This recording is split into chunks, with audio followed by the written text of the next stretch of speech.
Wow. Welcome to the CptsLogs podcast. Once again, I am the one and only Jamaican Bacon, Richard A. Two Log, depending on the day. I've been called a lot of things. Sometimes I wonder. But anyways, I'm also here with my friend, um, the at one good pilot, known this guy for a long time. I think you're probably my oldest friend. Are we friends? Yeah, it depends on the day, I Yeah. suppose. No, Most that of, took most way days, too long. Huh? most days. Most days? No, yeah, yeah, I think you're. yeah. You're just always gone. Yeah, yeah. Well, I want to get back into the GA stuff, so I want to go back and play the series, but I don't want to do it the way I did it last time because last time I did it, I went in there and this guy, I think I spent like, you know how much I spent? Take a guess how much I spent to get acclimated or re Well, I acclimated to remember the system. that guy kind of took you for a ride a bit, if I remember right. I think you Yeah. spent probably 2 to 3 grand just to get Huh? checked What? out.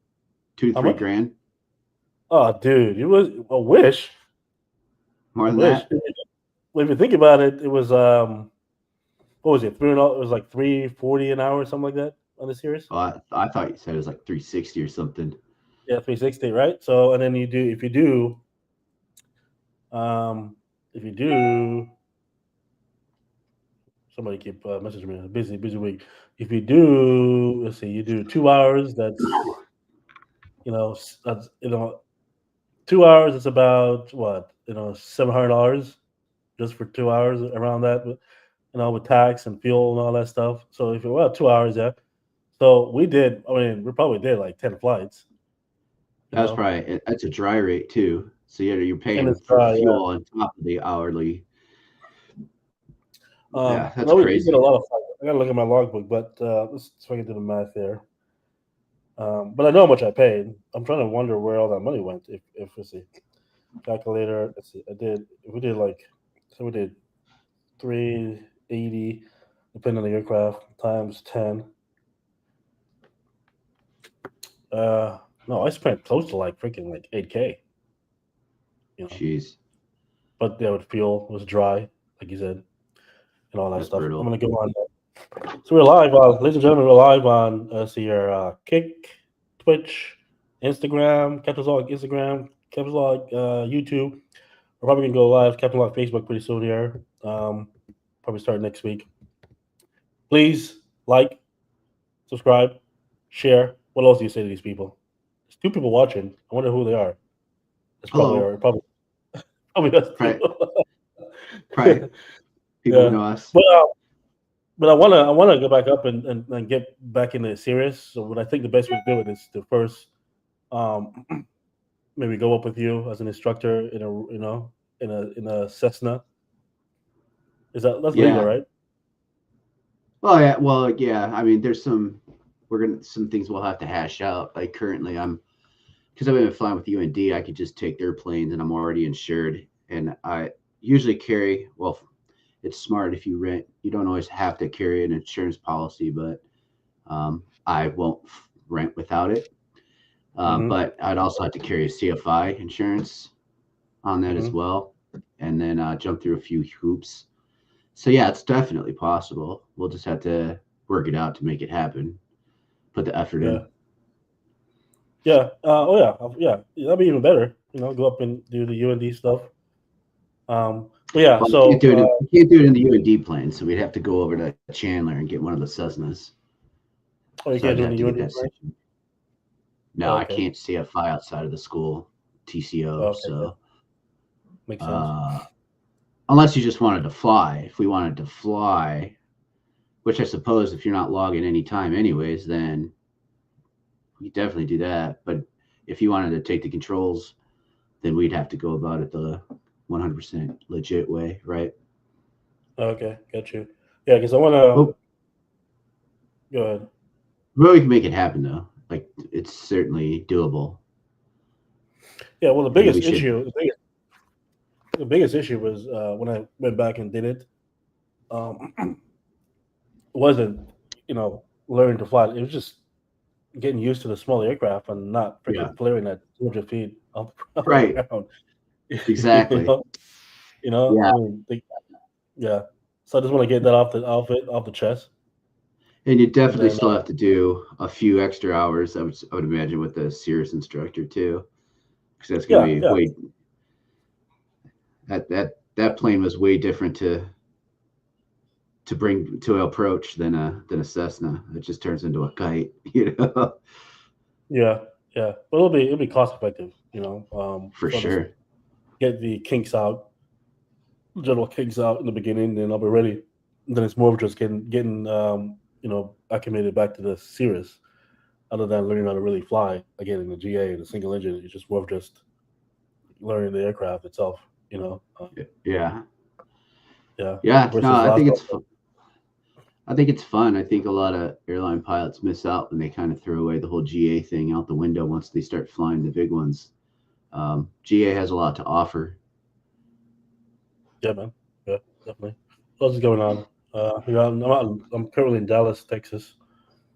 I'll be back in town next week. Not looking forward to the weather. How's the weather there in Arizona? Sucks, sucks. You Yeah, know that. it's 100 I F hate it. degrees. I hate it. I hate it here. It's brutal. It's not even 110 yet. Yeah, well, I'll say this: once you start getting, because you're probably what do you? I'm not gonna tell what your age is, but I mean, when I was at Envoy, that we had, um, pilots who were it was their second job. Like we had guys who were police officers and all this random shit. Excuse my language. That came back, but then again, the pendulum was in a different direction, right? They were really short pilots. Excuse me. Well, I don't know. They weren't short pilots, but the hiring was increasing, if you want to put it that way. So they were hiring a bunch of people. Um, but once you get, I think you're gonna get that. That's your goal. You're gonna start freaking hanging out in these hotels, man. And a lot of these hotels, oh god, it's just I get it. I feel like it's weird because if you go to like Europe, you have these hotels that's been around since like World War II, World War I, Mm. really. These buildings, but they're still. I don't know how to explain it. I mean, they feel old, they look old, but they don't. They look old, but they don't feel old. I don't know how to explain that. Um, but I feel like you come to these a lot of these American. I think it's the maybe the air conditioning system. I know what it is. It's like they don't clean that system, they don't change the filter. Some of these Yeah, hotels, and it just makes you freaking. You get to these hotels, you come home. Every time you go home, you're good, you're healthy, and then you go back to these hotels, and you start falling, you start getting sick, and it's like there's yeah. a trend between pilots. You ever heard anything about? You ever heard anything like that before? It's like I'm No, not gonna say what brand because I, I want to get sick, but yeah. Well, I just don't pick something in particular. yeah. No, man. I've never really dealt with that, but I haven't been on the road for a long period of time, so can't If really you compare it to travel, if anything. you travel like in Europe and stuff like that. Like what hotels do you usually book? You go high end or middle end? Uh, well, the only time I've usually stayed at Airbnbs in Europe, Oh, with the okay. exception of when I was in Scandinavia, we were staying at hotels, and they're like probably like mid level. You know, I'm not the type to spend a ton of money on just a place where I'm lying my head. Right when you're out and about, Yeah, I, I'm not going to spend the money for a room I'm only going to be in for 10% of the time. But at the same absolutely. time, I'm not going to cheap out. Like my air conditioner went out once here in Phoenix during the summertime, and I had to go stay. And I went to a Days Inn, and it was the most disgusting room I've ever been in my life. I didn't want to sleep Amazing. there. Yeah, yeah, dude. No, no, I no. was Yeah, so disgusted. So I won't do that. I don't care if like those are going for $100 a night. The next step up is $800 a night. I either won't go or I'll stay at the $800 a night. Like I don't yeah. stay What's in that? nasty hotels. Like when I see, oh God, why? When I see, I'm gonna show you here. When I walk in these hotel rooms and I see these air conditioner unit here. The ones on the wall. Yeah, I just start freaking out, man, because I know I'm gonna get sick. I'll show you here. It might Like actually it's be better though because they're coming in straight from the outside versus all the ventilation from around the building. You thought you said it probably would be better, Maybe, I don't know. bro. We're talking outside my area of expertise at the moment. Yeah, I don't know, those are man. pretty. When I see these, I would go if I go into a hotel and I walk and I see these, I just start dreading the process. Like right now, I'm in Texas. It's relatively. I mean, it's not that hot, I guess, but like I've shut everything off because I can't use that thing because I've gotten sick from the recent room I was in, the previous room I was in, from this shit. Excuse my language. Yeah, I You know. think. Yeah, I mean, no matter how high end. So there's a YouTube channel I usually watch. He's not going to pay me to splash his name out there, so I'm not going to. Uh, but I like to watch YouTube videos on dudes who travel and like review hotels and such. And it's like they'll go stay at a $1,900 a night hotel in Dubai and still he checks the mattress every time he stays. And they're always got blood and hairs on them and just gross stuff. So it's like I don't think no matter where you stay, you're going to get a completely clean environment. Those in Dubai. Yeah, that's like there's several examples of that in his videos all over the world. Yeah, So yeah. I the often find. carpets, the beds, the sheets, right? Yeah, Uh, yeah. I often find um, hair like and I mm, feel like it's the cleaners. Like their hair is down. That's what I think was where it's come they're from. Yeah, they're and short it's and like, curlies. well, no, it's not me. It's like I look at it, and it's like it's definitely not me. I mean, Yeah. I can test the DNA, but I'm almost certain this is not me. So, um, but Yeah. yeah, that's or if I find it like in the towel and stuff like that. But But airline pilot, you're traveling, you're in hotels. I will say this though, interesting talking about Dubai. I mean, I spent a lot of time in the Middle East. I mean, their standards are high, extremely high. You know, you know, like you go into like I think we went to like was it a I don't know if it wasn't a Holiday Inn, but the standards are pretty high. So when I hear anything bad about like Qatar or Dubai or even Kuwait, I'm generally surprised because they have extremely high standards when it comes to how they maintain their hotels. You know, um, yeah. best the best of everything. It's clean. You just feel like you're in a high end hotel. But then you come back to the U.S. and you get this shit, this Welcome to shit, Dallas. blowing shit. Yeah, smell like a fucking. And you said days in, that fucking stinky ass smell. It's like some of these hotels, man. Like some of these hotels, like they'll say like they have the brand, like Hilton or whatever it is. They're not supposed to have that brand. Some bitches. What's fucking like I've always said, there's different. There's hotels. There's hotels. There's inns, and then there's motels, right? Motels, yeah. Yeah. We used to go So we when you used to go, rent huh? we used to rent motels in high school just to go party at. Because we knew we could just kind Really? of trash the room and walk away. Yeah. I mean, that's what they're for. It's if the you're shit. if you're going into a hotel and it's called the Mona Lisa, you got a problem. You don't want to sleep there. Ugh. I don't. I stay away from like off-brand hotels. Like if it's just some random ass hotel, generally I stay away from it because I don't know anything about it, right? I'll try to stay within the chain stuff, unless I'm international. Even then, I still try to, unless it's like a resort. For that reason. You know, Yeah. so yeah, but yeah, some of these hotels should be motels. These, they should not be. And some of these shitty ass hotels are run by just stingy ass, disgusting stuff. It's just like ugh. Um, I Capitalism, huh? It's like the Best Western. Have you ever stayed at a Best Western? Yeah, like I mean, the airlines, depending on where you are, the airlines will book you the best westerns. They're Yeah, so hit or miss. Like that's one where like you could get you could book in a Best Western, and it would be almost like a resort, like beautiful, because they're all independently operated, so everybody can make it their own. Yeah. But that gives you a false sense of security because all the pictures online are always going to look nice, right? Yeah. No matter what, you'll be like, okay, that doesn't look so bad. And then you get there and you're like, what the hell did I get myself into? Yeah. Best Westerns are the worst because you could go stay at a really nice one time. You'd be like, oh, I feel safe, book it. And then you go to another one and it's just a horrible shit show. Yeah. Well, yeah, you're right. Some of these hotels, same thing with a lot of these chains. I mean, you go to a Hilton, or whatever it is, and some of these hotels are amazing. And you go to some other Hilton, and it's like you obviously somebody tried really, really hard to get the Hilton brand on their hotel. So a lot of these hotels are not owned by they're not owned by you know they're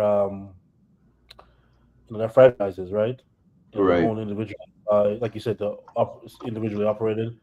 They're owned by somebody else, and they get the franchise and to put on their whatever, and some of them they barely made it. Some of them the whatever test they have to they have to whatever test you have to pass. Some of these guys got a 60% Yeah. and barely, Yeah. you know. So, They passed by the um, hair you found on your bed. bro, dude, and that's my biggest ick, by the way. Like like if I find that shit in my cereal, I will make a fucking I will make a scene. I'll, I'm generally like a ghetto person, but man, if I see if I see hair in my cereal, um, Richard gets, you get triggered. yeah, I find that absolutely gross. I find it Yeah. absolutely gross. I Yeah, concur. Game over. Hair done. I probably will never come back. yeah. So there is a hotel that um in Dallas area that was known for getting crews sick. I think they had was it mildew? Is that what you call it? Or Mildew? mold. Mold, yeah, not mildew, mildew. They had mold, and everybody was just getting sick, and the company moved to change the hotels. But I would always get sick at that hotel, always. Some of these hotels, man. Yeah, So, they'll do it. Mold will anyways, definitely do it. Then you get yeah, that smell too. mold. You get that musty smell. Yeah, somebody somebody wrote something here. If you are growing on Kick, there is a solid earning potential, 95% on subs tips from viewers, and ad revenue through the Kick Creator program. Once you consistently average 75 plus viewers, you can start earning set monthly payout. So we're on Kick, by the way. Huh?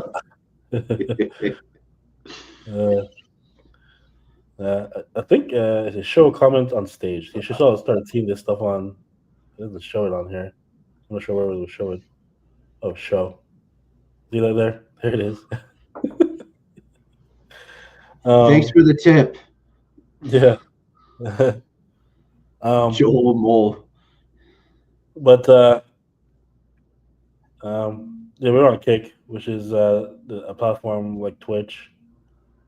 As we grow here, we'll start generating revenue and stuff like that. But just gotta do more content. But yeah, what was I talking about here? So, you going anywhere lately? Any trips you planning? Uh, yeah, actually, I mean, nothing super major. Supposed to go to Europe in this month, but I just kind of fell through. Timing got off.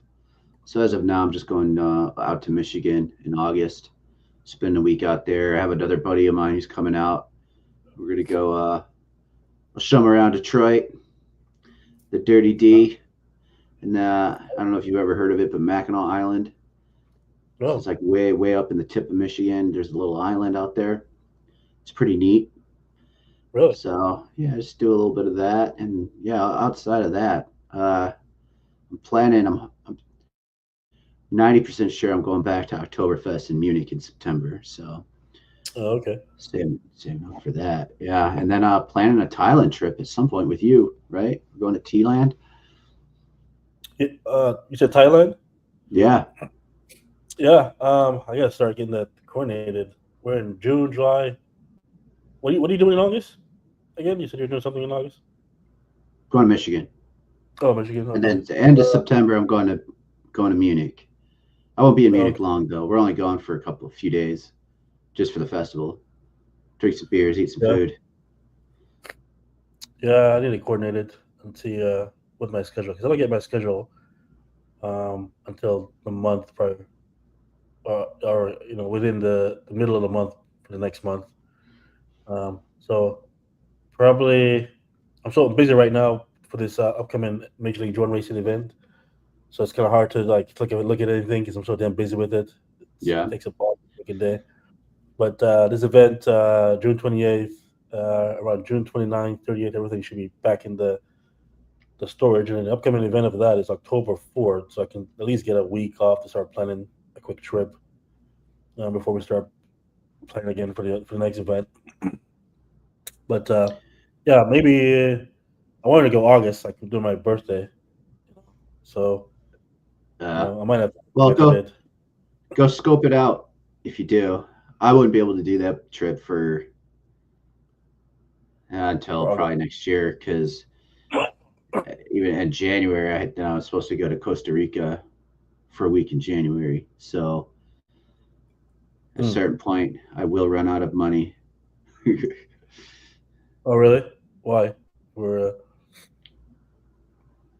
from traveling. oh, okay. I get what you're saying. Okay, yeah, I get Yeah, it. I I get mean, it. I'm not Yeah, gonna yeah. go move out in the streets, but I'm gonna have to at some point stop traveling. Yeah, absolutely. Well, I did a trip. Some of us, Huh? What you saying? some of us don't have a million miles like you do.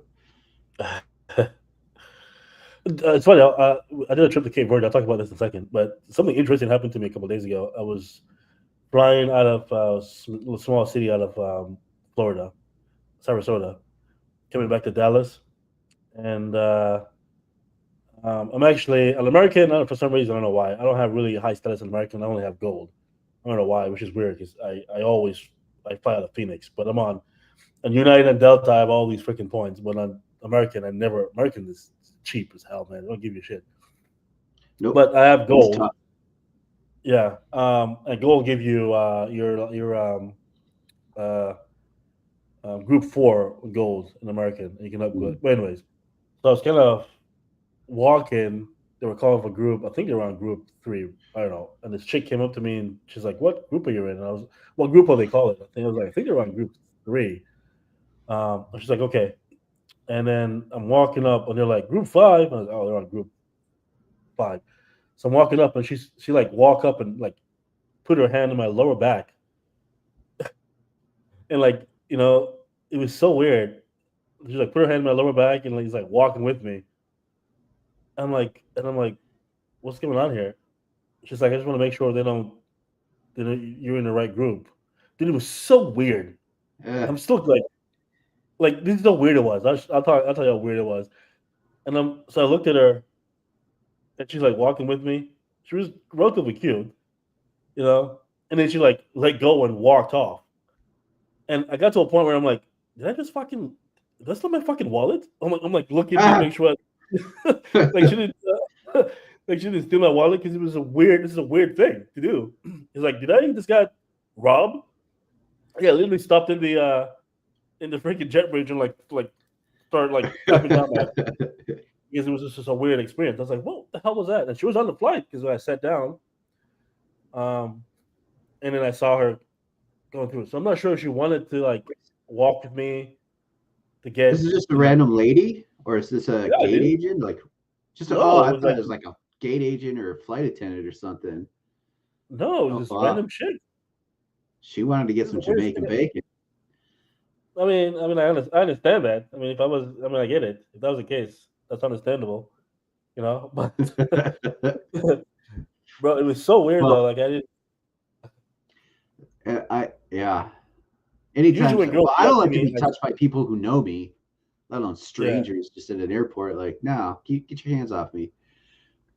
Well, usually when that happens with because I'll have girls, especially when they go to certain areas. Like I see it all the time. So the first thing I'll do is like because I don't bring my wallet usually.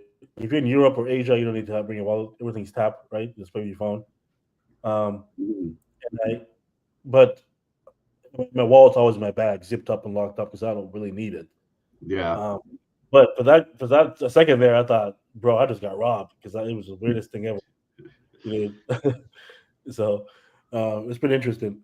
But I went to Cape Town or Cabo Verde, not Cape Town, Cape Verde. It's like an island. Excuse me. To the hotel is making me. Let's make it find it on the map here. You know where that's at? No, Excuse me. I know where Cape Town is. And while you look that up, just going Mm-hmm. back to the American points real quick, dude, they destroyed their mileage program. It is like you got the hardest step getting to gold, which is the first tier of their Yeah, program, gold. and Yeah. that's the hardest one to get to. Like once you get status, then if you could if you book your hotels and such with them or Mm-hmm. through them through AA Advantage or rent cars or whatever, which all the prices are about the same. But if you book through them, you can get thousands of what they use as loyalty points now. They're not even miles that you use to get status. So Yeah. if you play the game being gold, you could get up pretty quick. But getting to gold is a pain in the ass because they do not make it easy on you. So just a little tip there for y'all if you're looking for a loyalty Yeah. program. American is tough, American is definitely tough. I agree with you. Um, and I don't know Delta why as they. well. Delta's almost worthless unless you're flying nonstop all the time. Oh, really? I'm gonna go to the map here. I was trying to see if I can. Let's see.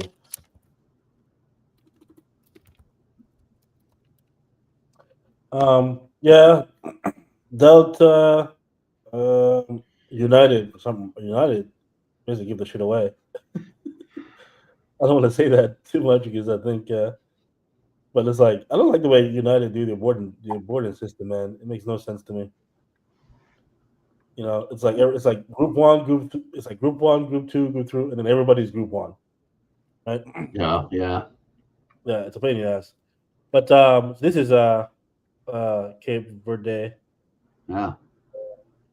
It's in the middle of the. It's like South Atlantic, just west of Senegal. Yeah. Um, all inclusive resort. So that's where a lot of the different Portugal and Spain and France and Britain is basically their Hawaii, right? They come down. Okay. Um, uh, not many, not the best looking group of people. I hope I get in trouble saying that. Well, it is what it is. you know, um, We're not the but best group of looking people here right now either. yeah, I'm not sure what island I went to, but yeah, all inclusive, Cabo Verde. The food was okay. Everything was included. They had like freaking. I won't say what hotel it is. 'Cause I'm not allowed to, but or what island I was on. But they had freaking liquor. They had like different liquor. Like you had four liquor mm, freaking hanging up in the room where you can like put a cup. It's like almost a bar, and they were full. Like Yeah. in every room, you have like free liquor, and then in the fridge Well, you have like air and all that stuff. I was like, God, this is crazy. it's You know? dangerous. Yeah, absolutely dangerous. Where's Yeah. Mark? He's passed out in his bathtub again. What what country is this associated with? Or is it Country? Probably Senegal. I think. yeah, Well, Senegal. I think. okay. Um, but I think they. I would think Senegal. But generally, they'll say you're going to Africa. I'm not sure what country in Africa, but I was assuming it's Senegal. Is closest to it. Um, it was interesting. I was wondering how the hell we were gonna get back. Um, back into the U.S. going down this south. Because generally, when you cross the Atlantic, it doesn't matter where you are. You can see them in Texas. You'll fly up here, Right. and get into Canada, you know, and then fly across, and then come down Hmm. Ireland, you know. and then it could go across on the tracks, or depending on what's going on. They do that because of the ETOPS route. They don't want to keep you within an hour, a place to land or whatever. They can go across the track or whatever. So, I was curious how they went. Yeah, we went straight across. I was surprised. We went bam straight across. It was pretty efficient. Talked to New York Center. Um, so it was pretty straightforward. It's the Interesting. first time. Yeah. But then we flew over Bermuda. It is Bermuda, right? The Bermuda Islands. Mm. So apparently, well, this is freaking nice. Apparently, it's not. It's not that. It used to be a big tourism area, and something happened, huh? Look at this. I remember the Bermuda Triangle being a massive thing when I was a kid. Do you remember that? You don't hear Absolutely, about the we kept Bermuda talking. Triangle that often anymore. Like you'd fear flying through there because planes would just disappear. That's funny because we kept talking about it during the flight, and it was our I alternate. Like he was one of our. It was our main alternate. We fly directly over it, or directly to the left of don't it. think you And have. we're I was gonna say I don't think you have too many options. like, yeah, exactly. But apparently it fell off. Like no, it was it used to be a big tourist spot and everything. The captain said he rode a freaking moped across the island or whatever. I'm not sure what happened, but it's kind of interesting. It's something I'd love to be able to test out, try out. As at the airport over here. Mm. It's amazing how big the world is. So yeah, but yeah, it's pretty cool. Yeah. Um, but yeah, but that was definitely different. I've been into like Oh, I think the opposite side of that is like the opposite side of Africa is the Indian Ocean. I think it's so we're in the South Atlantic, and you go across the Indian Ocean. You go down, that's Antarctica. You know, the world is so big, crazy. Anyways, yeah, yeah. yeah. How long were you out there for? Same sick as in this hotel. A couple of days. Spent a couple of nights there. How long Uh, were How long were you out hmm? there? How long A were you couple of out days. there? Can you hear me? The delay? Yeah. Oh, yeah, a couple of days. No. Yeah, a couple of days. Anyways, so are you gonna fly business class when you go to? You usually fly business class. They get rid of the the British Airways. They don't fly that anymore, right? The 74. No. BA doesn't. No. They fly. What day do they fly? I flew them last time I went to Europe. I flew them out of Phoenix. Oh, It's okay, either a 777 or an E350. I don't remember. I think it was a gotcha. God. I don't remember. It must have been a 777 because I was uncomfortable as hell, and it was in economy because I was flying with a friend. Uh, Mm-hmm. Michigan, I'm flying first, and then actually when I go to Munich, we're flying United on benefits. So hopefully we can get Polaris first, but well, I'm hedging my expectations. Planning Yeah, for coach, hoping for Polaris. yeah, definitely. What do you think about the food, the business class food? If you do fly business class, Yeah. I typically any domestic trip I take now, unless it's less than anything more than 2 hours, I'll take first class. I'm done really? in the back. Uh, Yeah, you that's you know, good. I think well, I flew back in the day when I was a kid. They used to serve food and coach, right? Almost every flight, every seat got food, and back then it kind of sucked. And the food you get in business, I think it depends on the airline and the catering that they use. Mm-hmm.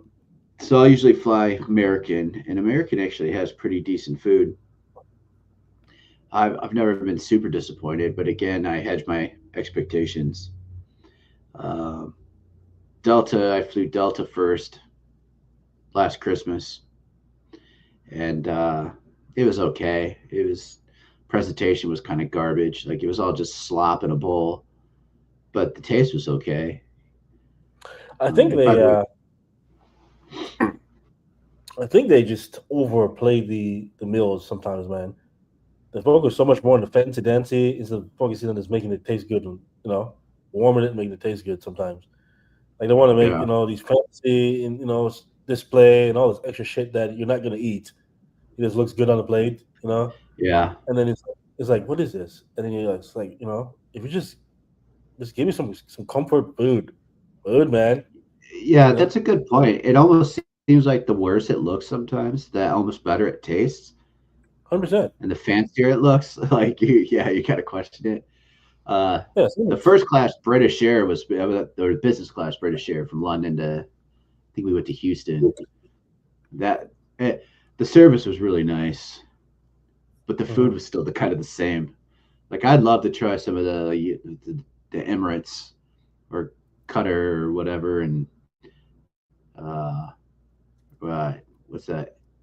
Etihad Airlines, like Yeah, some of those top yeah, like five Abu Dhabi. airlines. See what their food is like. Yeah. So yeah, Etihad, that's Abu Dhabi. And you have Qatar, which is still number one. You have Emirates, which is Dubai. Emirates, well, that's Emirates. The Emirates. Um, and yeah, I mean, they give you. I mean, you give you options. So we'll give you the option of whether or not if you want to do like Middle Eastern meal or just if you want to do regular meal. But Yeah, generally, you get it's good stuff. They do good. full It's on funny. Just menus. yeah, that's the way to go, man. If you travel, those are the airlines you want to travel on. They just The take other care thing of is you so like well. on those Turkish. airlines, like if you can cough up the 30 grand to fly first class. You can eat whenever you Cough want. it up. You know, it's no scheduled. Oh well, we're gonna take off. We're gonna fly for an hour. We're gonna feed you. We're gonna shut the lights off, and you're gonna shut the hell up. That's how most flights are. There, you can Yeah, just order food whenever you want. yeah, My goal is to fly the airline that offers caviar. That's what I uh, want. I haven't been on a flight that offered caviar yet.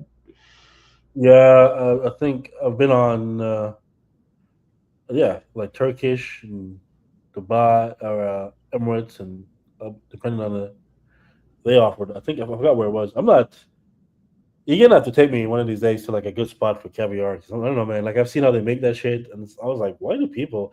I'm really particular on the shit I eat, man. It's like, why do people want to It's fucking cold. eat that shit? Huh? You won't eat it. It's cold. Yeah, that's another thing. I can't do You cold only eat meals. food that's hot. Yeah, pretty But much. honestly, you don't even have to go anywhere for caviar. You can order it yourself, and I know a couple companies to order it from. It's just obviously, as you know, expensive. That's the problem. Bro, But you I don't always can't. have to get the most fancy caviar too. Like there's all kind. I mean, all it is fish eggs. So there's all kinds you can get. Like there's a lot of affordable ones out there that, to me, in my palate, I don't know what the difference is honestly. But I can't also say that I've ever had like the top, the creme of la creme Yeah. caviar. I am still just a trashy white boy from Michigan who lives in Phoenix now. So Uh, I don't know. Like, where I'll would you get a go to get can though. I'll get a Huh? can. I'll let you try it.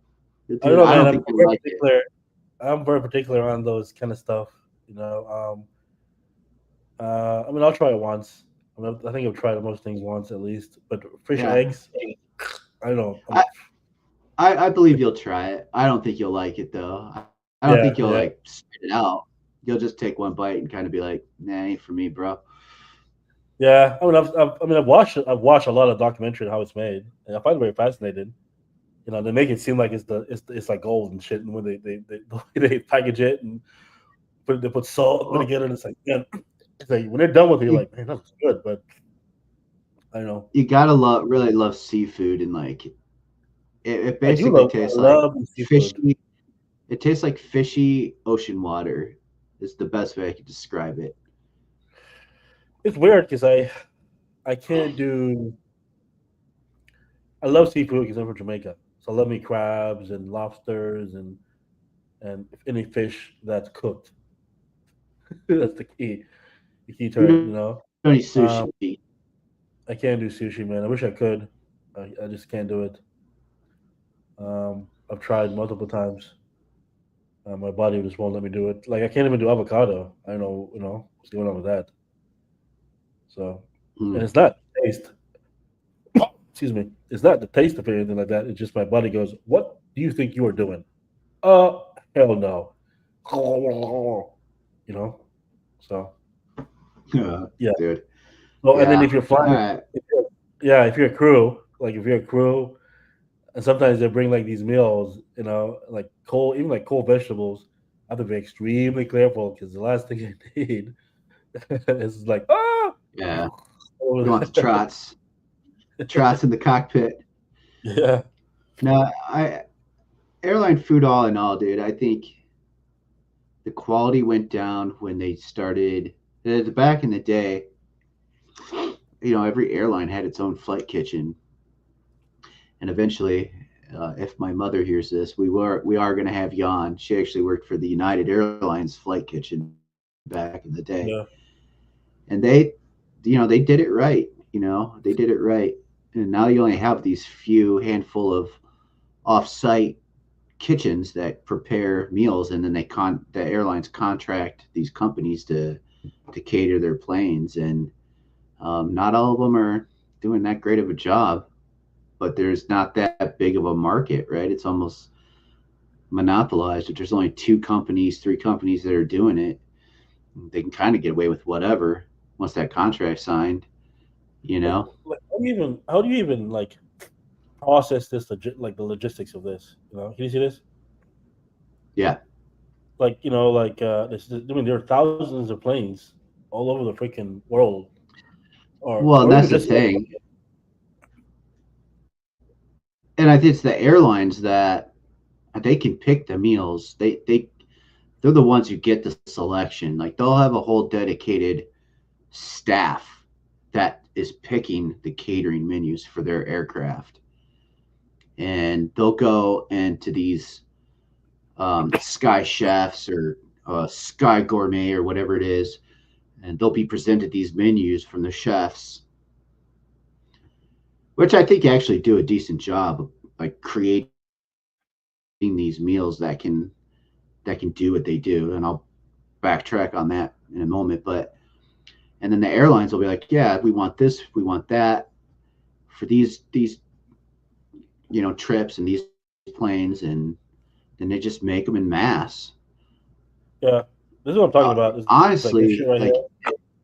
like if we really back up to it, like it's actually pretty impressive of what they are actually delivering and how decent it tastes when you think of everything that goes into it. Yeah, It's I think we get a little a little too pampered. And I'll tell you what, you can complain all you want, but when you're getting that meal, you're sitting in business or you're sitting in first class, just know that there's someone in the back in economy who's snacking on a sack of dried out freaking pretzels because we can't even have peanuts anymore. And they're smelling your food and they are so jealous. So go ahead and just enjoy your meal. whose fault is that? As long as you keep your ass in the back and don't come with my Not toilet. mine. Not mine. I pay the inflated price to go sit and eat. Yeah, but this is what I'm talking about here. This thing here, like it's like, I mean, it looks cool. I mean, I guess if you're trying to, because there are times when the meal is not about you being hungry and you want to eat for, to, I guess, is it indulge or eat just to because you're hungry. Sometimes you just want to sample um, something, good. Um, Yeah.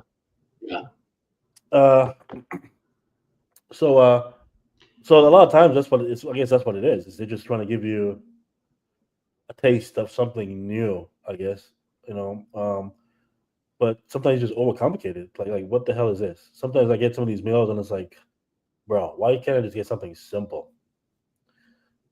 But I get it. And then this looks good. You know, um, a lot of times it's like I just want, yeah, Well, if you can birds go of on Delta now, and Delta offers Shake Shack burgers on some Really? flights. I don't know if you heard about that. So See, you that's want that'd be normal great. food? There you go. Yeah, I think most people just want normal food, man. I mean, I think who the hell do I know? What do I know? Um, If we ever do a so food segment again, I'm one of those people who will take pictures of the food. So I have a bunch of pictures of the food. I just have no way to get them onto this platform at the moment, sadly. But yeah, I could just show you we'll American versus. do a food segment and see what that looks like. What is that sound? Oh, interesting. When I put my phone close to the thing, it makes noise. But yeah, you can see the chat. This is the chat right here. You can see that there. Like it comes up to the right. I mean, it might be Yeah, to your right. So that's the chat. So generally, what happens is that as we continue to grow, you have chatters that's asking questions and whatever, and then we'll do like a TTS eventually once we get monetized and all that stuff from all the platforms. not just a bunch of advertisements of what we can do to make money. No, the chat will be no, the chat will be just there'll be audience, so they'll be chatting as you were talking, asking questions, and we can decide whether we want to ask, answer it or not. I'm pretty sure once we go on Facebook, we'll have a bunch of chatters because that's really where we're mainly known. People see us. That's where everyone most of our followers. Nobody knows us on YouTube yet or Twitch. But once you get on Facebook, we'll have a bunch of people chiming in and saying shit. Guarantee it. So yeah, yeah, yeah. Okay. Let's see here. I guess we can segue here. Um, talking about airline food here.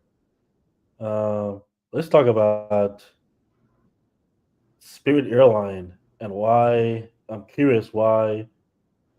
So I used to jump seat on Spirit Airlines all the time back when I was at Envoy, and as a crew member, they treat you very very well.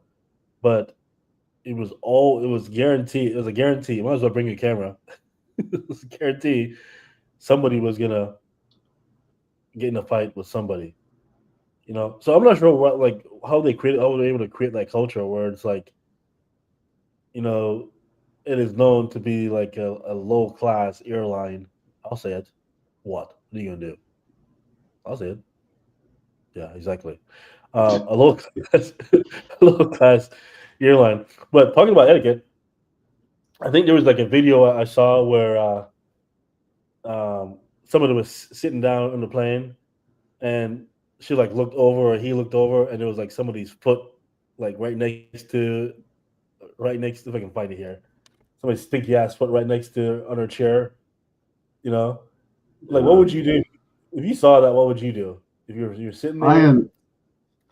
I see those videos all the time, and I'm so thankful I've never come across that situation because honestly, Richard, I don't know, and that's what scares me. I don't know what I would do because I might cause a scene.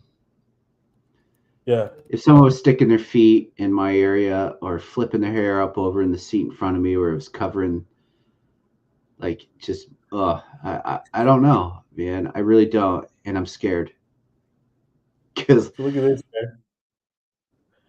I'll talk about some etiquettes as well. We'll talk about some etiquette, some passenger etiquettes that you should these are basic things you should not do. What are we echoing?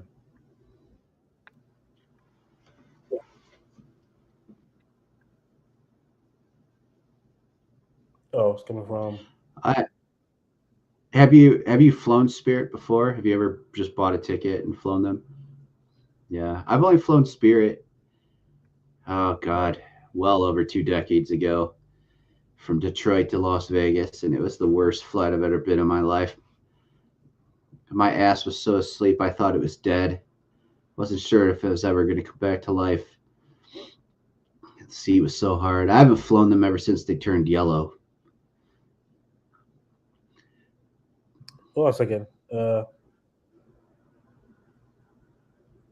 We're echoing here. Maybe this test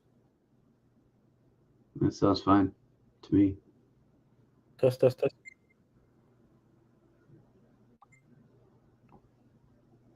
Why are we echoing? just you. We're echoing too on my side.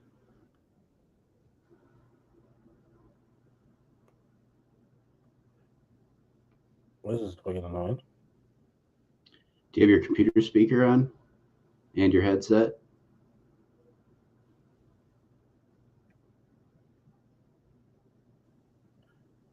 Hold on here. Let's remove this.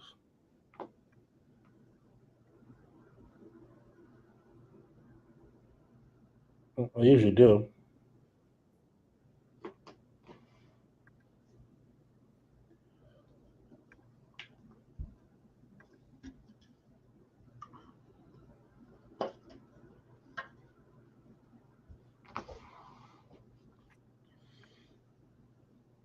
Test.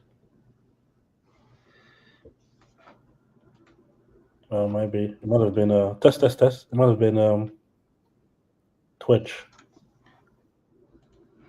Okay, that's good now. Everything else was muted. I don't know what happened there and why that came up. That's fine. We're live. We're live, guys. This is what we do when we're live. Hey, welcome back. So let's see. Let's see here.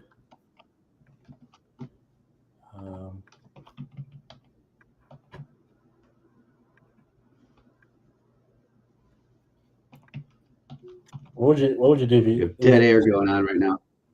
Huh? Nothing. Go ahead. Look at this guy.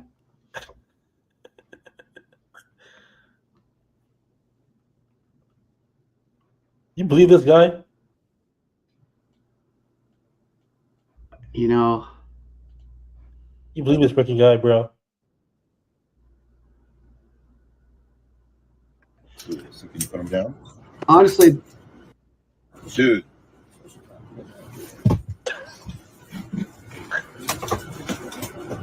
Probably not that. Oh. Well, you're worse than a child, aren't you? You going to kick my seat the whole flight? Excuse me? Are you going to kick my seat the whole flight? I didn't kick nothing, sir. I got my... Ooh. I'm fine. That's why I hate this airline. Look, we paid just as much as you did for your seat. So why don't you just keep your feet down, close your eyes, take a little nap. Take a little nap. Take a little nap before one's enforced on you. Why is the overbid freaking thing open? Do you think this is real or fake? Oh, it's fake. 100% fake. Okay. All right. 90% of the videos are fake. But not to say that this shit don't happen, though, right? Yeah. Pour something on me. Let's see what is this person doing here? Oh yeah, it's the same. It's like the same dude. Yeah, fake as hell. But like, why would somebody just be recording before that happened? Yeah, perfectly fine. I'm just gonna record these two dudes for no reason. Oh, look, he's putting his leg up. Oh, we're gonna get something. Like, but all half these videos are fake, but the crap does happen though. Like this stuff does happen. If that happened to me, the first step is try to get the flight attendant to do something. You don't know what they're gonna do. I don't know what, but discreetly call them or go up to the galley and talk to them and see if they can persuade the person, because the only people who are going to freak out and not, let's say, not comply, right? So let's say that dude was putting his foot up on my chair. Me turning around and saying anything ain't going to do nothing. He's not just going to listen to me. Mm-hmm. So you hope the flight attendant can politely ask him, and then maybe it happens calmly. If not, then I slowly start screwing with them. And, you know, those are proprietary, so I can't tell you what I would do, but there would be something done to the shoe, the leg, you know. Yeah. Yeah, it is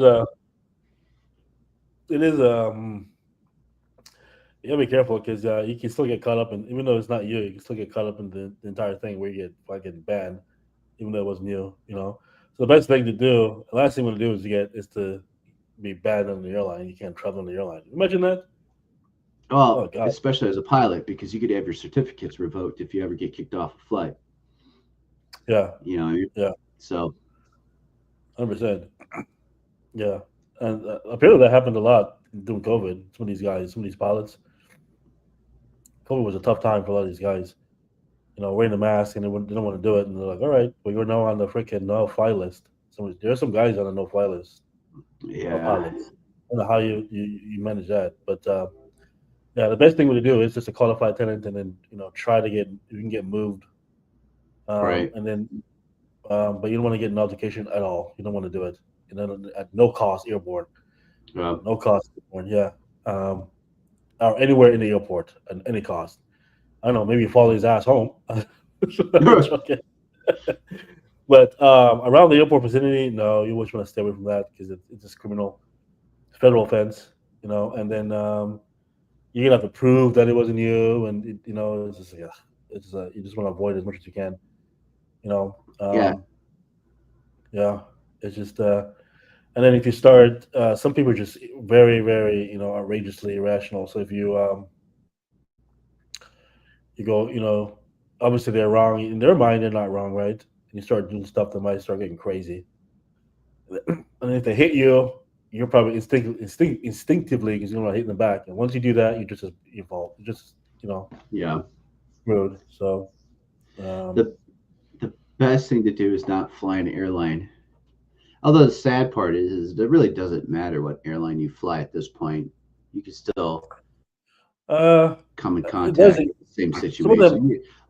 We had some, but I mean, uh, honestly, there's the same trashy people. Here's the problem, all right? You said, yeah. So it's my turn to be honest. Here's my theory on it. Hmm. Back in the day, airline prices became too cheap, even though we I don't agree. think they are now. But they became too cheap. It used to be flying was a monster privilege. You dress up, you get on the flight, you'd have respect. It'd be just it was a treat. Now it's not a treat, and that happened when they started shrinking the prices down, and then the people who were supposed to ride the bus, right? Because these people used to ride the bus.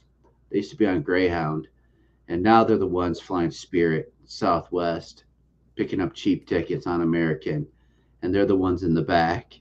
So the people who used to ride the bus are the ones that are, um, I think, Cause you stirred. trouble. But some, I do know COVID just. Again, it's God, but I know COVID really rattled a lot of people. But some people just, I don't know, man. Like you said, um, I mean, I'll say it. Just We're not holding back today, folks. yeah, cater to that. It just I don't know, man. Like it's I don't know, like so I don't know how to say it, but like so there's a few. Let's go through some etiquette, some airline, so we can talk to these people. Okay, I Yeah. might start a new episode. I might start a new segue. Captain's log, airline passenger etiquette. I think I might start doing that Yes. every episode. Okay, Yes. what to and what not to do. Okay, all right. This isn't it. No, there's a few things. There's one example of a few things that might be debatable depending on who you are and how you feel about it. And I've talked to a few people about it, but let's talk about this here, and we can talk about it, Mark, in a second. What your thoughts are. Okay. You know, I feel like we'll agree on most things. yeah. So this guy is pissed because this guy decided he want to recline his seat. Okay, who's in the wrong here? We may not agree on this, but let's see.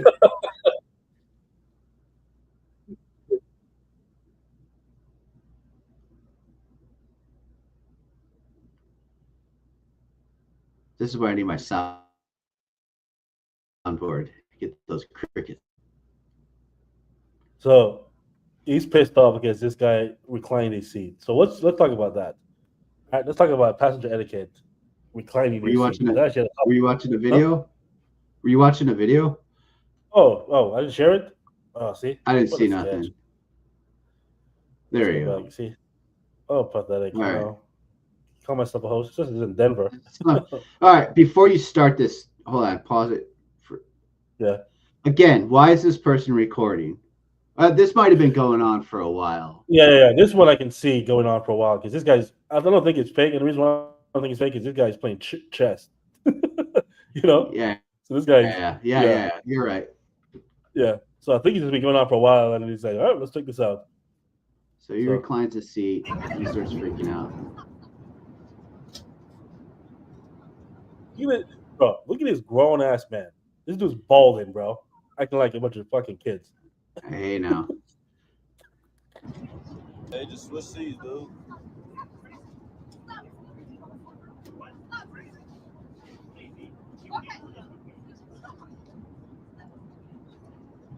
Yeah, so this is pretty straightforward. Yeah. I've seen it before. How do you get the balls to do something like that? Like, no matter how pissed off I am, I could never do anything like that. It's insane. Yeah. So yeah, let's talk. I guess we can start off in saying like who. Okay. I want to hear this guy. This is his seat, right? That's his seat. Yep. Yeah. He has full control, full autonomy, full control of that seat. He has the right or privilege, I should say, or I guess he has the permission to recline it. Huh? Right, privilege. Whatever it is, he has the permission to recline that seat. He bought the ticket, right? Not his fault that the airline put a freaking seat recliner in an airline that you have no freaking knee room. So he reclined his seat. This guy's pissed off because now he's like his knee. He can't watch it. He probably can't do. He can't play chess anymore. Probably. Oh God. You know, he's probably. Yeah, he should feel lucky that he's even on an airplane that looks domestic that still has an IFE or an in-flight an in-flight entertainment system, because he ain't gonna get that no more. You should be happy about that. That's true. Because now it's all on the phone. So let's talk about that then. Let's jump into that, right? So the dude reclined. The dude got paid. So who's in the wrong here? What's your thoughts on that? I almost want to hear yours first, but I feel like maybe we are on the same page. For me, there's etiquette and then there's right and wrong, right? So there's right and wrong, and then there's basic, simple etiquette where there's this basic etiquette that you should know about, that you think you shouldn't do, just because you know you shouldn't do it, not because it's right or wrong, right? So right, the guy that reclined his seat, he has the right to do it, all right? He has full authority and permission and all that stuff to recline that seat. It's not his. He doesn't really give a crap about who's sitting behind him, right? So, but I have it's one of my biggest pet peeve. You get on a seat, there's no space, bro. You can't even walk down the aisle. You can't even take a piss in the toilet because there's no space. You're in a freaking tiny tube, right? Think about what's going on. Recline the seat and take up somebody else's space. I think it's just bad etiquette, in my opinion. It's one of my biggest pet peeves. It drives me absolutely up the ass. It drives me crazy. That's my opinion. But overall, so if somebody does it, I get annoyed by it, but he has the right to do it. But I think it's bad. I think it's bad etiquette. You should know if you're traveling in a whatever it is, economy, and you're gonna recline your seat, knowing that there's not enough space, you're a piece of shit. In my opinion. All right, that's my thought. So we do not agree. I think that's on you, bro. Now, granted, you're bigger than I am, so I could see how it could be a bigger inconvenience for you, because I've been on flights. American Airlines 787 coach is the worst seat possible. And when someone comes back, you get claustrophobic as hell. But the seat reclines. I'm going to recline it. And if you don't want to deal with that, there's seats up front. And if you want to spend the money on those seats where you have the room that necessitates you being comfortable, then you spend the money on that. And that's what I feel. So I'll recline my seat, and I'm that D-bag. I don't care. If there's a super tall, big guy behind me, as a human, I would take that into consideration. And it also comes down to how long's the flight, right? Yeah. Like if it's a red eye from Phoenix to Boston or JFK, and I need to sleep, I'm reclining. If you can't handle the seat size, they advertise that on the airline. You buy your ticket. Well, maybe they don't, but you could find it. You know what you're getting into. You should expect that someone's going to recline that seat. That's not my problem. Mm-hmm. Now I do it tactically though. I won't just do we took off. We're at the 10,000 feet. I hear the doo or whatever, and I just hit that button and go. No, I do it in little increments and hope the person behind me doesn't really realize that I'm doing it. And I do that in business and first as well. I do it nice and slow so they can kind of acclimate. But yeah, I don't think we bought the ticket. You take the ride. That's just I don't think it matters. I don't think it matters what size you are when it comes to reclining. It's like I said, it's your right to do it, because it's your seat. And the guy in front of you can recline as well. But so I traveled enough to see the inconvenience of it. So it's not just about there's just no space. So there's no space in this little tube, no matter what size you are. So there could be a lot of things. It could be the guy in the back having his meal, the guy working on his computer, there's a baby back there. I've seen it all. A lot of times, it's the biggest thing for me is I'm working on my fucking computer and the dude fucking reclined and almost smashed my fucking computer. Yeah. No, I mean, I've been there too. But I don't get upset about it because it is what it is. Yeah, 100%. 100%. Like I said, it's right, 100%. But as a high traveler, and I have actually made a video on it. It is sheer space, right? It's a privilege to get on the flight. You're tubed in a tube. Sometimes the flights stacked and packed as hell. Some of these airlines, sometimes you can't move. Shared space. I just think there should be some consideration on the shared space overall. But it's just my opinion, and it's because I public travel a lot. That's one of my pet peeves. Is like that's one of my pet peeves I've talked about is this is my opinion. There's no space.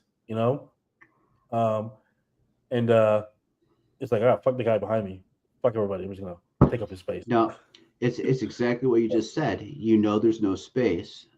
So if you can't do what you need to do in the seat that you bought, then you buy the better seat. That's why it's there. Most people can't afford to buy. That's not my problem. I know. I agree. Like I said, I agree with the. And I'm sitting back there, and when I'm getting inconvenienced, I think the same thing. I didn't buy the upgraded seat. I knew this could happen. I knew it probably would happen, and it's happening. So now I gotta deal with it. I mean, this is what it is. Because I've had when I was married, my wife's mother felt the same way you did. She's like, I can recline. I'm reclining. And I gave her the same lecture. She's like, you can't recline, so I'm going to recline. So, and I agree with that. I think if it is their seats, if they want to recline, they should recline. But I will say though, motherfucker, if the plane goes down, you recline on my ass. Don't expect me to help you get out of. You don't expect me to get you out of that plane, motherfucker. So that's all right. That's all I'm saying. I'm reclined. I got plenty of space up in front of me. Yeah, that is a tough one, man. That's one for the ages, right? I mean, I'd love to hear if someone wants, if the YouTube or whatever wants to comment on that. I'd like to hear. I'd like to see what the masses think on that one. That's a good one. We should put a poll out on that one. 100%. But I'm reclining. And maybe it's not all the way back, but it's at least a little bit because I'm not sitting upright for 2.5+ hours. I'm just not doing it. What if somebody? It's another one. It's my second pet peeve. And this happened recently. Actually, happened yesterday to me. It drives me up the ass. Is when somebody grabs on my seat to get up. And they yanks on your freaking seat so they can get up, and then they let go of it, and they pull you back, basically pull you back and launch you. Yeah. Dude, with Yeah. no conscience of what they're doing because they're just thinking about themselves. Yeah, that's horrible. Like I get it. Like sometimes it's the only way you can get out of a seat, but you got to figure out another way. Yeah, Mhm. you can't just go ripping on someone's seat like that. I'm with you on that one. Oh, that's so horrible, especially if you're sleeping. Like you finally got to Yeah, sleep in your reclined I see it all seat the or your time. non-reclined seat, and all of a sudden someone pulls your seat back 3 inches and snaps you back like a goddamn I've seen slingshot. dude in deep sleep get launched, and then then get launched, they get pulled and launched like a freaking bow and arrow, and then like look That's around like, horrible. yeah, all the time. And it's not, it's unconscious, by the way. So it's not, this is something that would need to be taught because it's not consciously, like people just do it because they don't think about it. They don't know they're doing it, right? They need something to hoist themselves up. They Yeah. immediately start pulling on the thing in front of them. They don't even know they're doing it. It's so weird. This is more of like something that needs to be widely spread. Use your freaking your seat. What do you call those things? Your seat rest or whatever it is. Push yourself up out of the seat. You know. Yeah. Um. I mean, though, if there's a really old person behind me, like elderly person, and they ain't Yeah. getting up otherwise, then it's kind of like, all right, whatever. It was annoying, but what are you gonna do, dude? They I have a hard enough time getting out of bed nowadays, dude. And I'm in my 40s, so I can only imagine what it's gonna be like 30 years from now. But yeah, if like a younger person does it, that's just completely you're brain dead for a moment, like just no thought for other people whatsoever. Because I've personally have never done that ever because I could be conscious about it. Like, oh yeah, there's other people in this world other than just me. It's usually that fucking muscular fucking dude that does it too. Fucking ripped and cut with his fucking bicep, python, and grabs up and freaking, that's not a thing. Okay. Um, I've been caught. I probably should talk about this. It's probably controversial, so we'll talk about this one at a time. But there's some of the controversial stuff when it comes to the airlines. It's like it's just crazy. Um, I got one for you if you're ready for it. let me No, know. everybody can do what they want. Like I'm not gonna stop you from. I'm not even gonna. I wouldn't even say anything about it. Just personally, your own personal. And I already know what your answer is. Flip flops. Flip flops on a plane. How do you feel about Mm, that? I don't do it. It depends. It's for me. It's only exceptional if you're going to an island, direct to an island. So if you're on a vacation, Okay. you're wearing a beach shirt, shorts, and flip flop, and you're flying your ass is going directly to Hawaii. It's 100% acceptable. Other than that, it's unacceptable, and it drives me up the wall. I personally don't think you should be wearing shorts. I think you should be wearing pants. In my opinion. So I think you should be dressed for the occasion when you. It's not your S- personal fucking minivan, man. Sweatpants. Yeah. Sweatpants is fine because and it depends on the flight. Because a lot of these, especially if it's like a red eye flight, people usually come with their pillow and they go to bed. The Sure. airline cater to that, so I understand it because the airline will cater to it. Like, okay, it's a long flight. As soon as because when you go on these long international flights, 12-hour flights, the first thing you do is they serve you, and once you're done, they're turning the lights off and everything. It's sleepy time, right? You're right. But, Right. so I'm okay with that.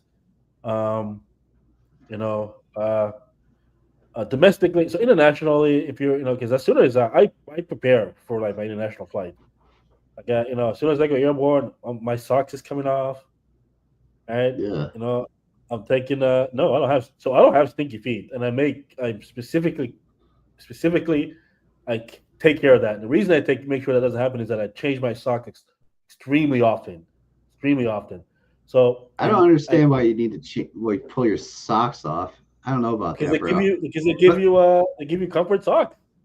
They give you like the comfort but they socks give you thing. the socks. Yeah, yeah, yeah. If you got an amenity kit and you're sliding on the slippers or the slipper socks or whatever they give you, which are mostly cheap ass bull crap, That's fine. That's totally different. But I just thought of being just barefoot.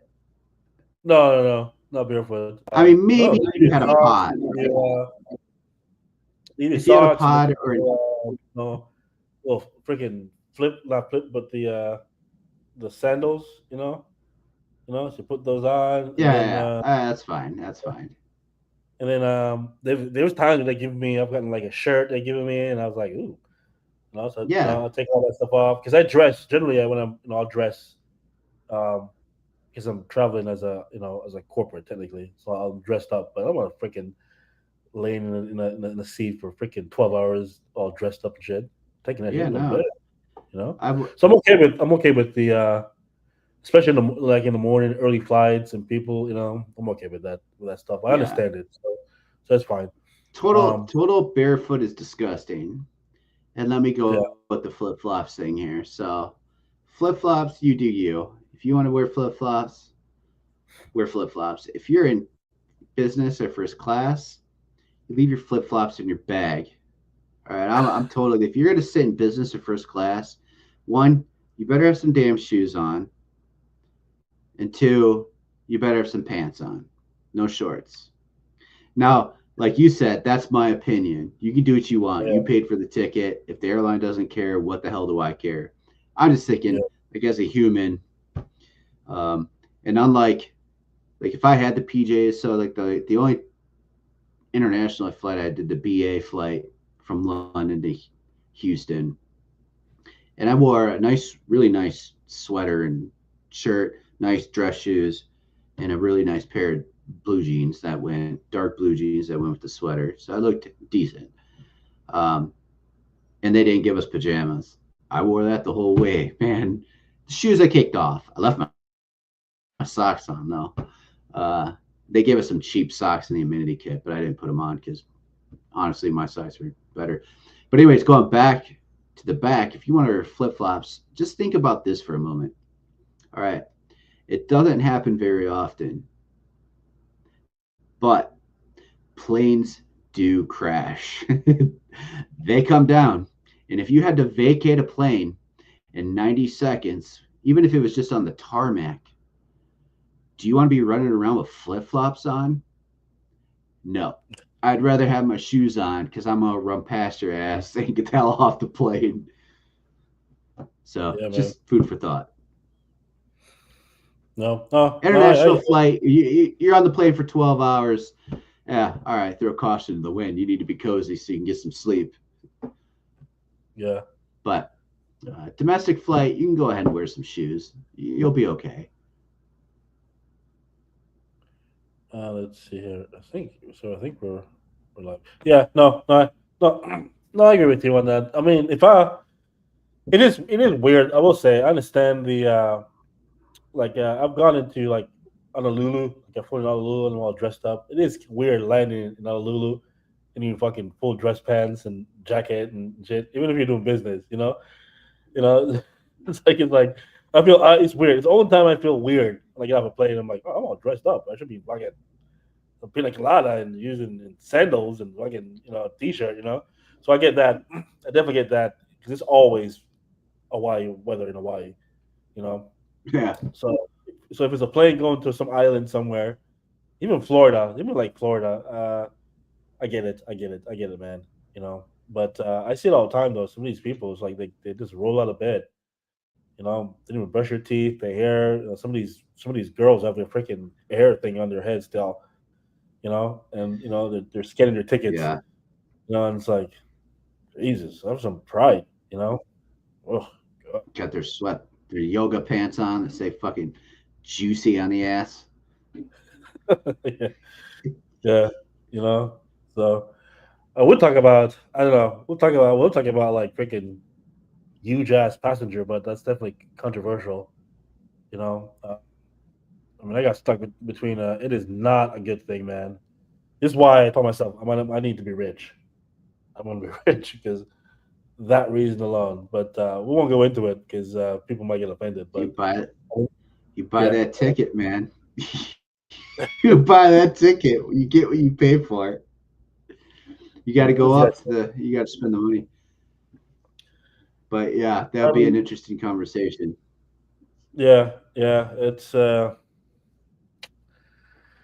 The great thing is that my company, when they book our flights, and per our contract, they can't book us in the middle seat. But every so often you get caught for whatever reason, they caught in the middle seat. And I don't know, man. I will say often because as I'm sitting down, usually I'm like, group 3 or group 4 or something like that, or the early group. And I'm sitting down, so I'm the guy looking, like watching people walking by, going, "Oh God, not you! Oh God, please be you!" It's never the hot girl, dude. I think like out of 100 times I've traveled, I've never once. I think maybe one time I've gotten the hot girl where she's like, it's like, oh, okay, you know what I mean. I'm talkative. If she's hot, I'm gonna talk to her. But most of the time, it's never the hot girl, dude. I never get the hot girl. Never the hot girl never sits to me next to me, you know.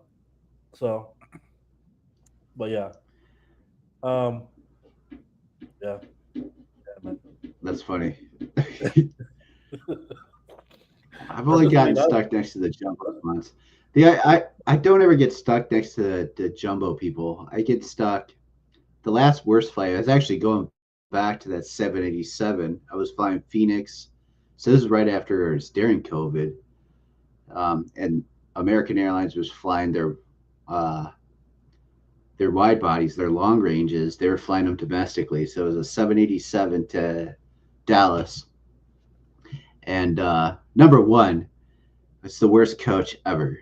It's a domestic or an American Airlines, not American Airlines, but a USA like airline with a 787. Their coaches are horrible.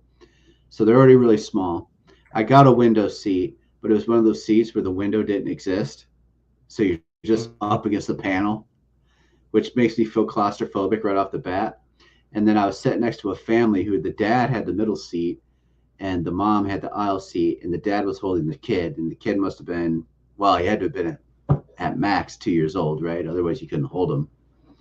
And halfway through the flight, the kid was half on his dad and half on me. So I didn't have the big person, but I had the kid laying on me, like his legs. I'm like, what the hell is this? That's funny. Yeah. But I'm normal when it comes to these seats. I know I'm like when I don't like when I sit. If there's 3 normal people, if I'm sitting with 3 people, like we all sit perfectly and we're all comfortable. I do have large shoulders because I'm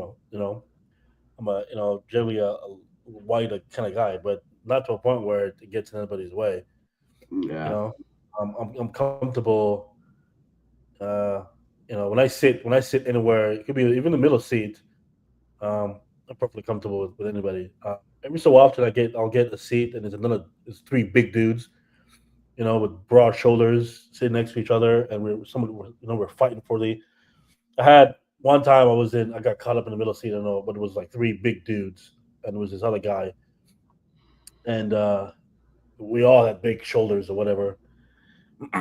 And the guy to the right, the aisle seat, he just like acting like he didn't care.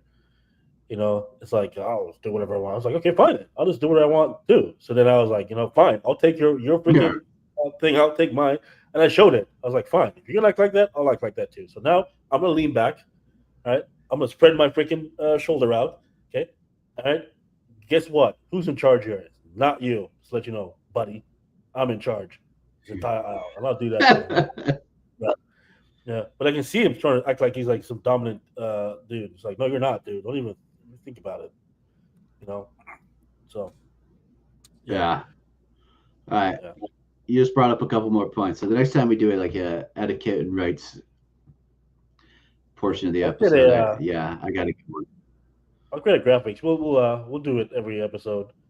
'Cause I got a bunch of this shit, man. Oh yeah, for sure. Mini bag in the freaking overhead bin is one of my biggest pet peeve. I wish I could sometimes just grab those bags, just throw them on the ground.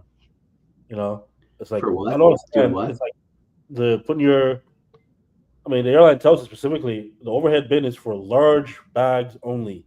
Large bags only. Oh yeah. Small bag goes underneath the seat. People, it's just like It's like you use purse and you see hats, and Mhm. it's like again, it's like something, but there's nothing underneath them, and they have all this stuff up there, and it's like they just it's crazy to me. If you don't travel often, it's not a big deal. But when you're dealing with somebody that's all you do is traveling, you see that stuff all the time. You know, and then you're walking in and you look up and you see a purse and a hat, a sweater, A another sweater. skateboard. Yeah, and you're looking at your bag and you're like, okay, uh, and then some of these flight attendants don't do anything. It's like, gotta dress me up the wall, dude. You know, so Yeah. these are things we need to start pushing out from captain's log. Passenger etiquette. Learn these things. And it's just my opinion, obviously, right? Don't pull your seat up when you're getting up. Um, I did create a. Have you seen it? It's here. But this is my opinion. These are my etiquette here. Let's see here. Yeah, I'll show it to you here.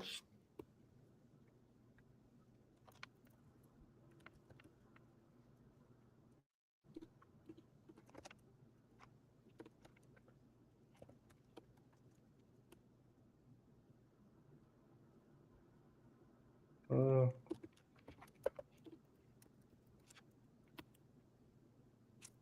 this one is the seat puller.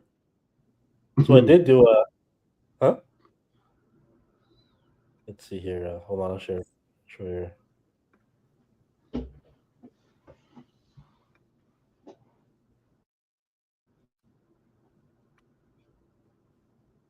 Hmm.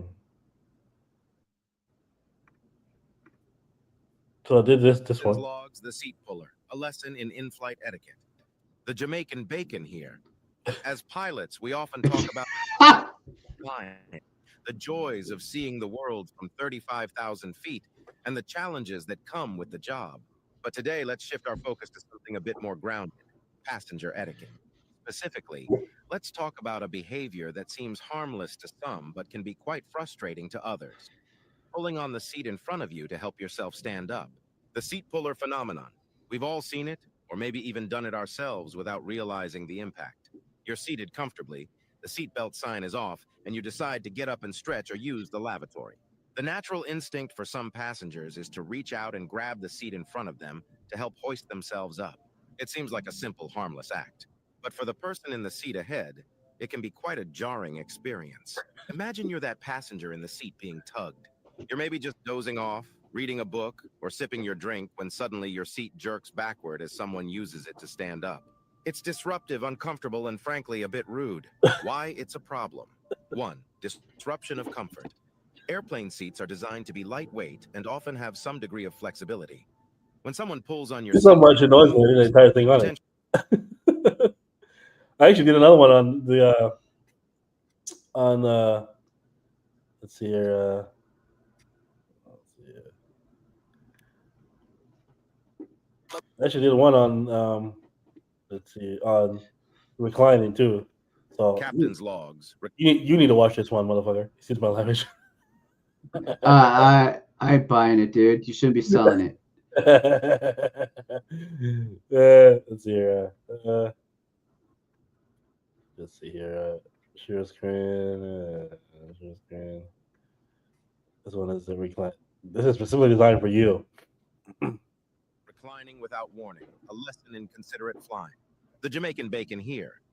Flying can be a stressful experience, especially when you're confined to the limited space of an airplane seat for hours on end. Every inch of space becomes precious, and the smallest actions can have a significant That's impact right. on And that's why I'm moving back. the most common yet often overlooked actions that can disrupt this delicate balance is reclining your seat. While reclining is your right as a passenger, Yeah, it's doing your so right. without consideration for the person behind you can lead to unnecessary discomfort, frustration, and even accidents.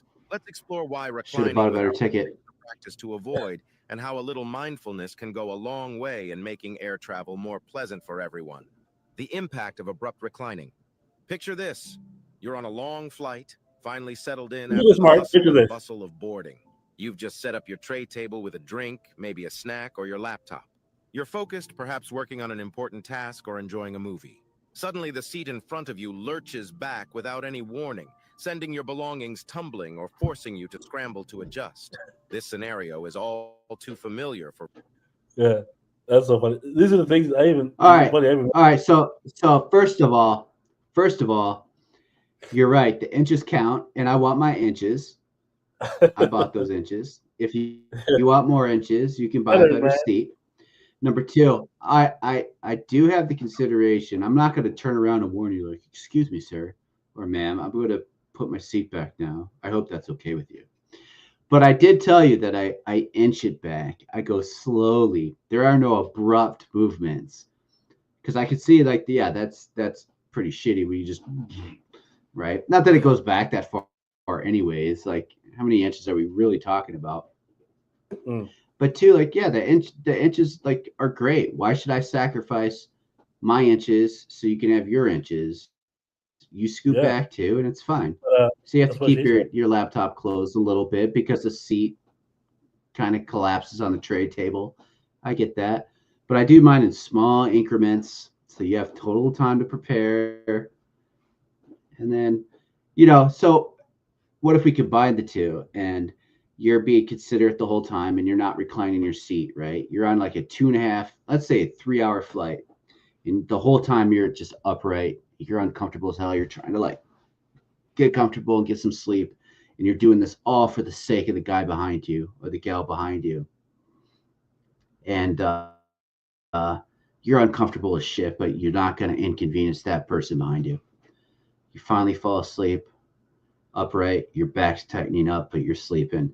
And all of a sudden, that mother effer just grabs the back of your seat and pulls you back as they get up to go to the bathroom. All your considerations out the window. It's every man for himself. I don't care. That's my argument. Yeah. I will concede that. You fucking pull my seat when I try to get up, I'm reclining that shit, motherfucker. Dude, I'll concede that. You pull my seat and recline. Yeah, I'll definitely concede on that.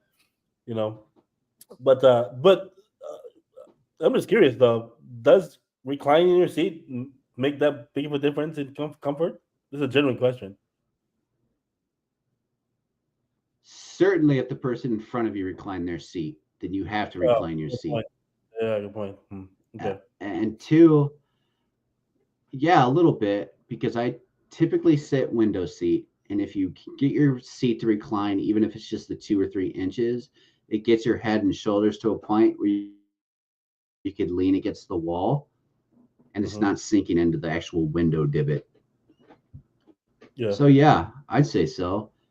And yeah, I mean, I would say it's no more convenient for the person reclining as it is inconvenient for the person being reclined on. I'd say they're about equal. They're sacrificing as much as you're getting.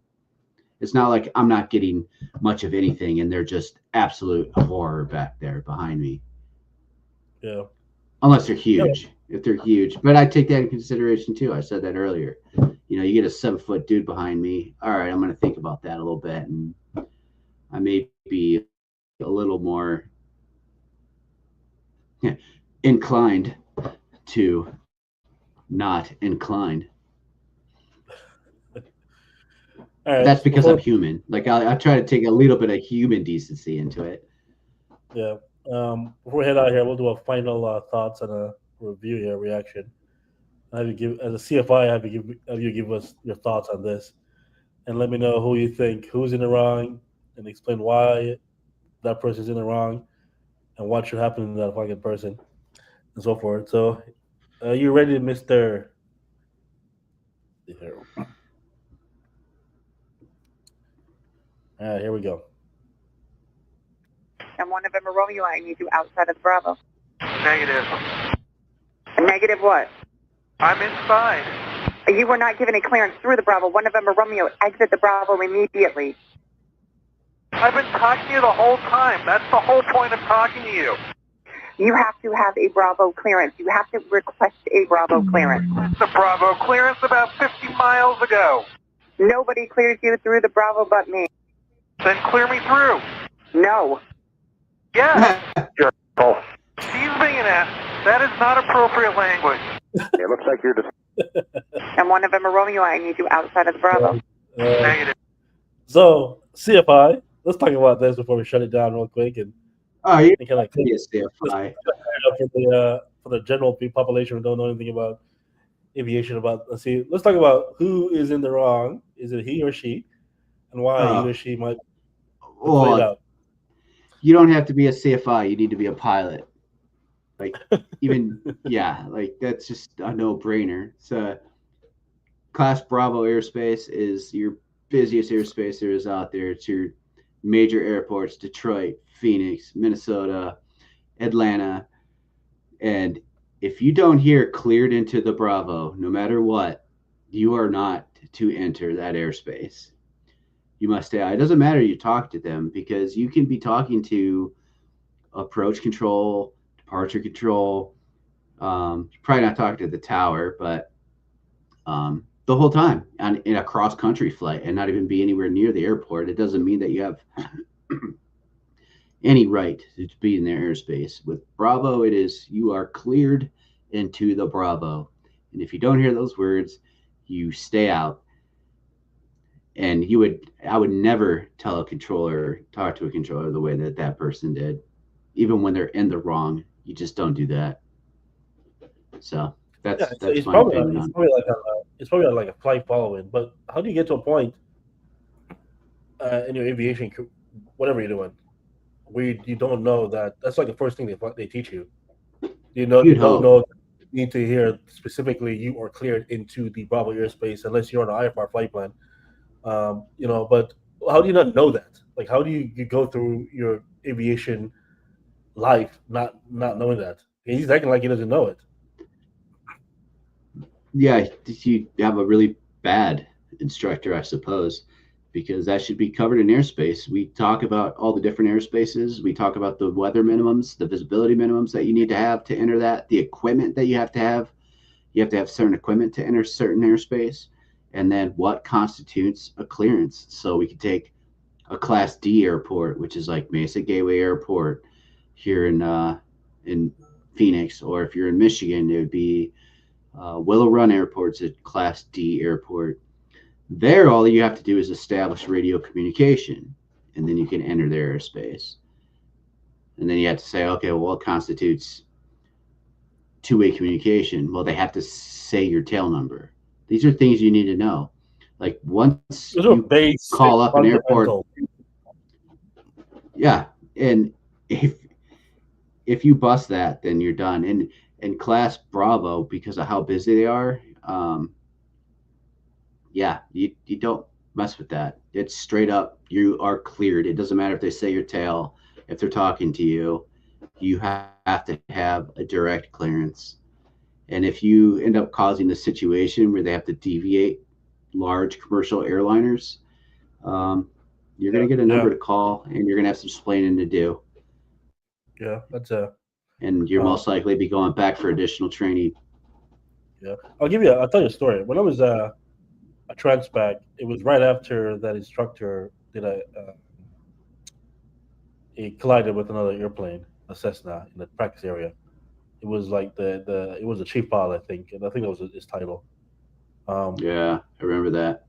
Yeah, so everybody was on edge flying. It was like they gave us a bunch of little traffic thing that like gives us like a, hey, traffic. It wasn't even good. It pinged us, right? But everybody was on edge. The students were on edge. The instructors were on edge. We had to go back and fly and all that stuff, and we were on a night flight. We're doing the Bravo transition over Deer Valley, go over the mountain. I'm not sure what it's called now, but it was called. Yeah, whatever. I'm not gonna say the name, but it's called Squaw Peak back in the day. Now it's Penistoa.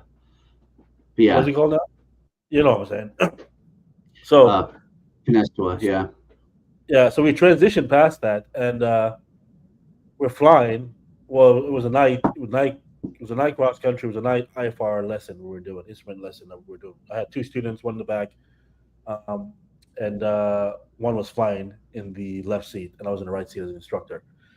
And we're flying, and the student in the right seat said, or it might be the guy in the back seat, "Sir, plane, sir, plane." And I honestly I honestly remember looking, bro, and it was nighttime, so all you see is light, right? There's a plane coming towards us, right? And we've already contacted Phoenix Approach, requested transition and everything. I forgot what permission we gotten, but we all freaked out, So I'm like, okay, I remember seeing the plane, light coming at us, and it's nighttime, by the way. So I took the control. I was like, my control. We started. It was just nighttime. We're spiraling down, right, trying to get below whatever we think it was a plane, right. So finally, I know the area, so I know where I was, the altitude and mountains around or whatever. Finally, well, it was the student was diving down. Actually, that's what he was doing. Like he was diving into the ground because he was trying to dodge that plane. So I had to take the plane, my control, and take it from him and everything. And then finally we're circling, and we were like, "Where is the plane?" We never found that plane, by the way. I don't know if it was our imagination, whatever it is, but we never found that plane. But now we were potentially in the Bravo airspace to transition, and Phoenix Approach was like, I forgot what do we call those? Blah blah blah. Say altitude, because now we were like, we're supposed to transition. Usually transition into the approach section, right? So they don't want you low, they want you high. Yeah. Right? Say altitude. It's all freaking out. And I think I forgot what altitude we're supposed to be at. And I was like, climbing, whatever. And I think, well, they freaked the fuck out. They're freaked out, but anyways, I do remember that specifically. All three of us remember it. And we got back. We're like, well, was there a plane? Nobody, we never found that plane. I think it was all of our imagination. It was a very interesting time.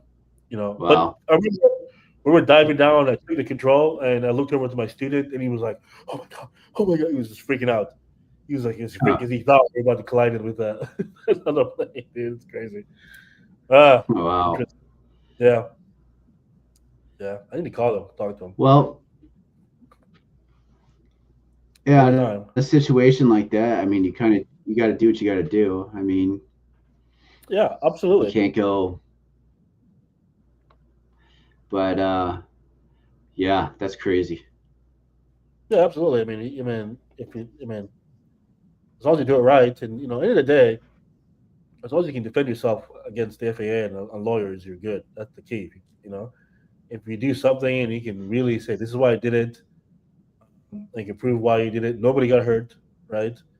You're good. It's when you do stupid shit and then you have no explanation, and they're like, "Well, why did you do that?" Like, oh, that's when they're like, bro, really, So you gotta be able to explain yourself. Yeah. And that's what the captain is. It's like when you make these decisions, it's just sometimes, there's right ways to do it. Obviously, in the moment when it's going on, what's the right way, right? You just got to make the best decision you can based on what's going on. A lot of times, the company will say this and this and this is what, like, for example, the alternate they give you on your, your flight plan, it's just for legal purposes. Does that make sense? Like, if they give you an alternate, for your departure, or whatever, an alternate for airport for the flight, it doesn't mean that's the airport you have to go to that airport, right? Does that make sense? Yeah. Yeah, it does. Yeah, you don't have to. Like, it just has to be on paper and legally signed off. All these things has to be legal for the flight to be legal. But once you go airborne and maybe there's a closer airport that you can just go to that's closer, longer runway, it's more efficient. You go to that airport. You're not gonna there's an airport right below you, and well, I gotta go to my airport. My alternate that's 45 minutes away. I have to go to that. That's crazy. The FAA is gonna be like, well, why did you do that? Well, it's my alternate. They can be like, well, there's an airport just to your right, 15 minutes away with crash, rescue, over 10,000 feet of runway and everything. Why did you go there? Well, I thought I had to go to my alternate. They're gonna be like, you're an idiot. You shouldn't be accepted. So you have to consider this thing.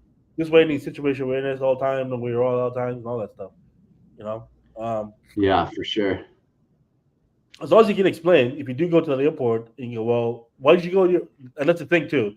It's the reverse of it. So you go to the airport that is shorter, they're gonna ask you, why did you not go to your alternate? They're gonna do that. Well, this airport was closer. it would crash and rescue ready. It was over 11,000 feet of runway. So I figured we'll just go here. You just need to be able to articulate, why you did what you did. Right. So yeah. Yeah. Like the airline has what's called, I think it's like exemption.